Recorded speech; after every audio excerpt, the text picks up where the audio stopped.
Berat Gjimshiti nuk po kalon një periudhë të lumtur me dëmtimet, pasi po bëhet vazhdimisht viktimë e tyre duke mos luajtur rregullisht. Kapiteni i kombëtares shqiptare është dëmtuar përsëri dje në ndeshjen që skuadra e tij Atalanta po luante ndaj Torinos.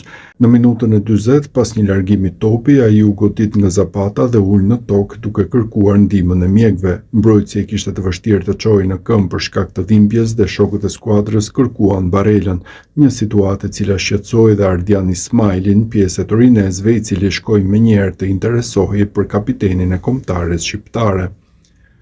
Mbrojtësi Atalantës nuk mund të vazhdonte më dhe kësaj u detyrua të lindte fushën e lojës i mbajtur nga krahët, duke çaluar dhe mes dhimbjeve për të shkuar direkt në dhomat e zhveshjeve të stadiumit.